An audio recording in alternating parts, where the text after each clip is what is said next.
நடிகர் தனுஷ் அவர்கள் தென்னிந்திய நடிகர் சங்கத்தின் கட்டிட பணிக்காக இன்றைய தினம் 1 கோடி ரூபாய் வழங்கியிருக்கதா அதிகாரப்பூர்வ தகவல் வெளியாயிருக்கு.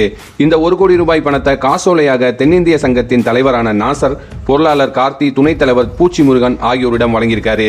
இது சம்பந்தமான புகைப்படங்கள் இப்பொழுது இணையதளத்தில் வெளியாகி வைரலாகவும் ட்ரெண்டிங்காகவும் ஆயிட்டு இருக்கு. நடிகர்கள் கமலஹாசன், விஜய், உதயநிதி ஸ்டாலின், சிவகார்த்திகேயன் வரிசையில் இப்போது நடிகர் தனுஷ் அவர்களும் 1 கோடி ரூபாய் வழங்கி தென்னிந்திய நடிகர் சங்கத்தின் புதிய கட்டிடம் கட்ட உதவி இருக்காரு. மாதிரியான சூப்பரான சினிமா செய்திகளை உடனுக்குடனே நீங்க தெரிஞ்சுக்கணும் அப்படின்னா மறக்காம நீங்க வைமேலு சேனலை சப்ஸ்கிரைப் பண்ணிக்கங்க. இந்த வீடியோ பிடிச்சிருந்துச்சுன்னா ஒரு லைக் பட்டனை தட்டி விட்டுருங்க. அடுத்த ஒரு சூப்பரான சினிமா அப்டேட்டோட உங்களை சந்திக்கிறேன். நன்றி, வணக்கம்.